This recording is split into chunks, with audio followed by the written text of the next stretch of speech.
السلام علیکم دوستو، کیسے ہیں آپ سب؟ میں زمینہ فیاض ایک بار پھر آپ کے ساتھ تو میں شروع کر رہی ہوں اللہ کے واسطے بائے امیمہ شفیع قریشی ایپیسوڈ نمبر 9۔ اور شروع کرنے سے پہلے ہمیشہ کی طرح کہوں گی کہ اگر آپ میرے چینل پر نئے ہیں یا اب تک چینل کو سبسکرائب نہیں کیا تو پلیز چینل کو سبسکرائب کر لیں، بیل آئیکن کو ضرور دبا دیں، کمنٹ کر کے ضرور بتائیں کہ ناول آپ کو کیسا لگ رہا ہے، ساتھ ہی اپنے کانٹیکٹ میں شیئر ضرور کریں کیونکہ یہ رائٹر کا حق ہوتا ہے۔ تو چلیں ہم اس ناول کو آگے سٹارٹ کرتے ہیں۔ ارمان اور سعد نے شایان کے والد شاہ نواز میر کو کال کرنے کی بھرپور کوشش کی مگر وہ فون اٹھانے کا نام ہی نہیں لے رہے تھے۔ بالآخر رات کو ہی رقیہ بیگم کی تدفین کر دی گئی۔ یہ شایان کا فیصلہ تھا، اگر اس کے باپ کے پاس فون اٹھانے تک کا وقت نہیں تھا تو پھر وہ کیوں اپنی ماں کی میت کو اس بے حس انسان کے لیے انتظار کروائے۔ تدفین کے بعد سب جا چکے تھے، وہ اکیلا قبر کے پاس بیٹھا بہت آرام سے، بہت محبت سے مٹی پر ہاتھ پھیر رہا تھا۔ ارمان اور سعد اس کے ساتھ رکنا چاہتے تھے مگر شایان نے یہ کہہ کر انہیں وہاں سے جانے کے لیے کہا کہ وہ اپنی ماں کی قبر پر کچھ وقت اکیلے گزارنا چاہتا ہے، اور ارمان اور سعد نے بھی اسے کچھ دیر کے لیے اکیلا چھوڑ دیا تھا۔ قبر کے پاس بیٹھے اسے وقت کا احساس ہی نہیں ہوا، اسے خبر تک نہ ہوئی کہ کب رات سے صبح ہوئی۔ وہ سفید کرتا پاجامے میں ملبوس تھا، بال بکھرے ہوئے تھے۔ وہ ہر جمعے کو سفید کرتا اور پاجامہ پہنتا تھا، پھر جمعہ کی نماز کے بعد اپنی ماں کے پاس بیٹھا انہیں قرآن کی تلاوت سناتا تھا، اور اس کا اب بھی یہی ارادہ تھا۔ مگر اس کی ماں کی حالت اچانک سے مزید بگڑ گئی۔ وہ انہیں ہسپتال لے آیا مگر وہ اس بات سے انجان تھا کہ آج اس کی ماں کی زندگی کا آخری دن ہے۔ سورج کی کرنیں اسے ہوش کی دنیا میں واپس لائی۔ آج زندگی میں پہلی بار شایان نے فجر کی نماز نہیں پڑھی تھی۔ وہ شکستہ خود حالت میں لڑکھڑاتے قدموں سے اٹھا تھا۔ اب وہ سڑکوں پر پاگلوں کی طرح اکیلا گھوم رہا تھا۔ تبھی سڑک پر پڑے ایک پتھر سے اسے بری طرح ٹھوکر لگی اور وہ زمین پر گرا تھا۔ اس نے اٹھنے کی کوشش بھی نہیں کی۔ سڑک پر بیٹھے اس نے اپنی آگ برساتی آنکھوں سے آسمان کی طرف دیکھا۔ اب تو خوش ہے نا تو؟ ہاں، کیا مانگا تھا میں نے تجھ سے؟ صرف اپنی ماں کی سلامتی، اس کی زندگی۔ ارے سب چھین لیے تب مجھ سے، سب کچھ، یہ دولت، یہ شہرت، سب کچھ، لیکن میری ماں کو مجھ سے نہ چھینتا، وہ چیخا تھا۔ اب وہ لڑکھڑاتے قدموں سے کھڑا ہوا تھا جبکہ چہرہ اب بھی آسمان کی طرف تھا۔ میں نے ساری زندگی تیری عبادت کی کیونکہ میری ماں نے کہا تھا، میں نے تیرے لیے روزے رکھے کیونکہ ایسا کرنے کے لیے بھی میری ماں نے کہا تھا، میں نے تیرے لیے صدقے دیے، یہ بھی میری ماں نے کہا تھا، لیکن آج میری ماں ختم تو سب ختم۔ صبح صبح کا وقت ہونے کی وجہ سے تقریباً سڑک خالی تھی۔ وہاں اکا دکا گاڑیاں موجود تھیں، کسی کی بھی نظر شایان پر نہیں پڑی تھی، اور اگر کوئی دیکھ بھی لیتا تو بھی اسے پاگل ہی سمجھتا۔ شایان نے پاگلوں کی طرح سڑک کے کنارے پڑے کچھ پتھر اکٹھے کرنے شروع کر دیے۔ پتھر اکٹھے کرنے کے بعد اس نے ایک بار پھر آسمان کی طرف دیکھا۔ میری ماں ختم تو سب ختم۔ شایان نے ایک پتھر پوری قوت سے آسمان کی طرف اچھالا تھا۔ آج کے بعد میں تجھے کبھی سجدہ نہیں کروں گا۔ شایان نے چیختے ہوئے ایک اور پتھر آسمان کی طرف اچھالا تھا۔ سن رہا ہے نا تو؟ سن لے، آج کے بعد میرا تجھ سے کوئی واسطہ نہیں۔ اب وہ پاگلوں کی طرح آسمان پر پتھر برسا رہا تھا۔ ایک پتھر واپس آ کر اس کے ماتھے پر لگا تھا۔ اس کے ماتھے سے خون رسنے لگا تھا مگر وہ ہر چیز سے بے نیاز مسلسل پتھر برسا رہا تھا۔ آج کے بعد شایان میر کا اللہ سے کوئی واسطہ نہیں، وہ پوری قوت کے ساتھ ایک بار پھر چیخا تھا۔ سڑکوں کی خاک چھاننے کے بعد بالآخر وہ اب گھر پہنچا تھا۔ اس کی جوتی ٹوٹ چکی تھی، کپڑوں پر جگہ جگہ مٹی لگی تھی، ماتھے پر خون اب جم چکا تھا مگر اسے کسی چیز کی کوئی پرواہ نہیں تھی۔ وہ فیصلہ کر چکا تھا کہ اب اسے کیا کرنا ہے۔ سرخ انگارہ آنکھوں کے ساتھ وہ کچن میں داخل ہوا اور اس نے ایک طرف پڑے مٹی کے تیل کی بوتل اٹھا لی۔ اب وہ تیزی سے زینے پھلانگتا اپنے کمرے کی جانب بڑھ گیا۔ کمرے میں آ کر وہ ایک میز کے سامنے رکا جہاں پر بہت سلیقے سے جا نماز طے کر کے رکھی ہوئی تھی۔ اس نے جا نماز اٹھائی اور اپنے کمرے کی بالکنی میں آ کر اس نے جا نماز نیچے فرش پر گرا دی۔ اب وہ اس پر مٹی کا تیل چھڑک رہا تھا۔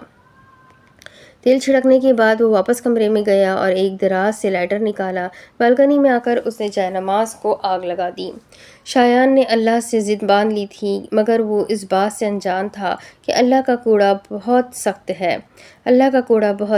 جا نماز کے راکھ ہونے پر وہ واپس کمرے میں آیا۔ اب اس کی نظر قرآن پر پڑی تھی۔ بختو بختو، شایان نے اپنے ملازم کو آواز دی۔ جی صاحب۔ کچھ دیر بعد وہ حاضر ہوا تھا۔ اس کتاب کو یہاں سے لے جاؤ، شایان نے قرآن کی طرف اشارہ کرتے ہوئے کہا۔ صاحب آپ کے ماتھے سے خون، میں کیا کہہ رہا ہوں تمہیں سنائی نہیں دے رہا؟ اس کی دہاڑ پر بختو کا دل تقریباً باہر آنے کو تھا۔ جی۔ بختو آگے بڑھا تھا، ابھی اس نے نہیں دیکھا تھا کہ شایان کس کتاب کی بات کر رہا ہے۔ قرآن کو دیکھ کر اس کے قدم وہیں رکے تھے۔ صاحب یہ تو قرآن پاک ہے، یہ جو بھی ہے اسے یہاں سے لے جاؤ، اب اس کتاب کا اس کمرے میں اور میری زندگی میں کوئی جگہ نہیں۔ بختوں نے آگے بڑھ کر قرآن کو اپنے سینے سے لگایا اور وہاں سے چلا گیا۔ اس کے جانے کے بعد شایان بستر پر ڈھہ گیا اور اس نے سائیڈ دراز سے سگریٹ کی ڈبی اٹھائی۔ اب وہ ایک کے بعد ایک سگریٹ سلگا رہا تھا اور سگریٹ بہت کم پیتا تھا، مگر آج دیکھتے ہی دیکھتے اس نے ساری ڈبی ختم کر دی تھی۔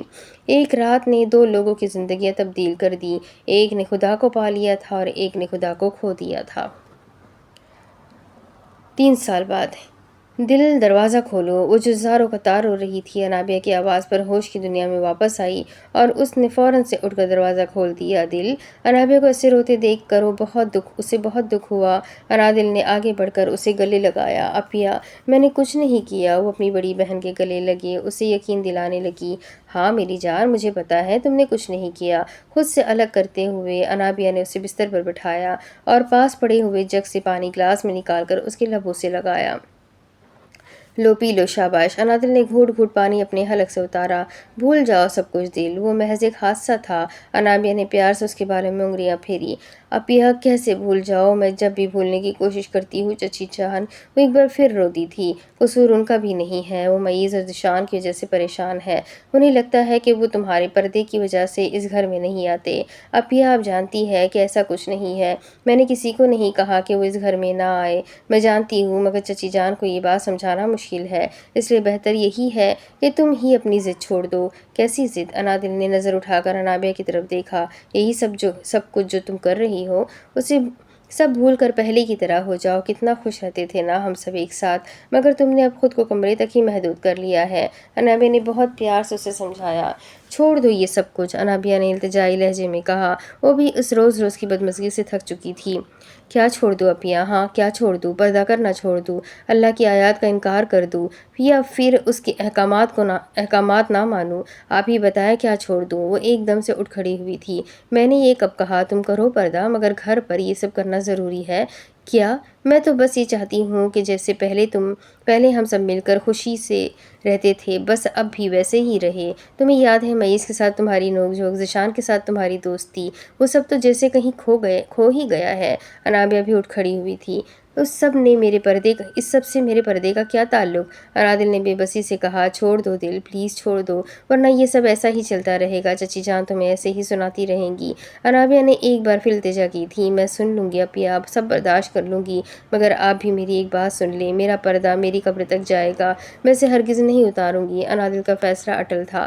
اتنی مشکل سے میں نے سیدھے راستے پر چلنا شروع کیا ہے، میں اب واپس نہیں پلٹ سکتی۔ اچھا تو تم یہ کہنا چاہتی ہو کہ تم اکیلی ہی سیدھے راستے پر چل رہی ہو، ہم سب تو گمراہی کے راستے پر چل رہے ہیں، ہے نا؟